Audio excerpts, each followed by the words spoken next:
Welcome to Visa Verge News, where we bring you the latest updates and insights on travel and immigration. I'm Charlotte, and joining me today is my co-host Joseph. How are you doing today, Joseph? I'm doing great, Charlotte. Excited to dive into today's topic because it's something that affects so many travelers. American Airlines is shaking things up with their carry-on luggage rules. There are some big changes we need to unpack, no pun intended. Absolutely. These new policies will go into effect starting February 20th, 2025, and they're focused on carry-on baggage sizes and fees. If you're traveling with American Airlines, you'll now need to pay close attention to your luggage dimensions. Joseph, can you walk us through these new rules? Of course. Here's the breakdown. For personal items, which are typically kept under the seat in front of you, the maximum dimensions will be 18 by 14 by 8 inches. And for carry-on bags that go in the overhead compartment, the limit is now 22 by 14 by 9 inches, including wheels and handles. Interesting. So if your bag exceeds those sizes, you'll have to check it, right? Exactly. And that brings us to another important change, check bag fees.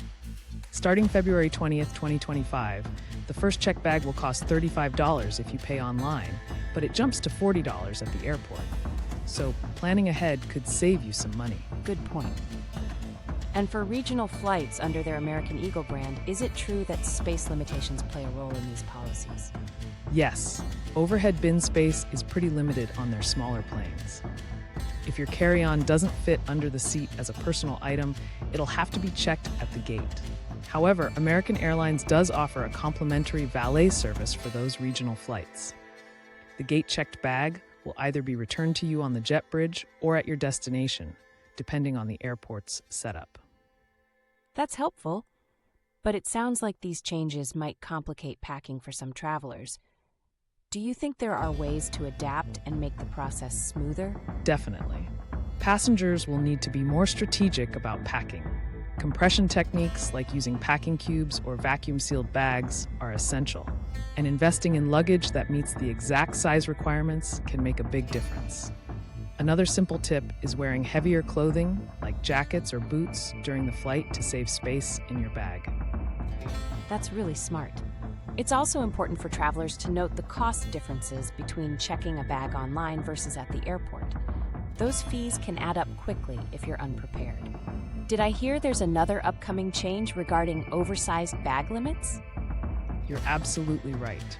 Starting April 17th, 2025, American Airlines is tightening the rules for oversized luggage. Bags larger than 115 linear inches, that's the total of length, width, and height combined, will no longer be accepted. Travelers with large or heavy luggage will need to plan ahead to comply with those limits. It seems like all these measures are designed to speed up boarding and streamline the logistics of handling luggage, but they do place more responsibility on travelers to prepare ahead of time. For international trips with connecting flights, travelers should also be aware of differing airline policies, right? Exactly. If your trip involves switching to a partner airline, you'll want to double-check the baggage rules for all legs of your journey. Otherwise, you could run into unexpected complications at connecting airports. Great advice, Joseph. I think one of the key takeaways here is the importance of staying informed. Travelers should regularly check American Airlines' website for the latest baggage policies and ensure their plans account for the new fees and size restrictions. And don't forget about those exemptions for essential items like medical equipment. Absolutely. The February 2025 updates are a reflection of the airline's efforts to improve efficiency, but they do require passengers to adapt. Whether it's adjusting what you pack or budgeting for additional fees, preparation is crucial to avoid unnecessary stress. Well said. That's all the time we have for today. Thanks for sharing all those insights, Joseph. And thanks to our listeners for tuning in. It's always a pleasure, Charlotte. Be sure to follow us for more updates on travel and immigration. And as always, for more immigration and travel news, visit us at visaverge.com. Until next time.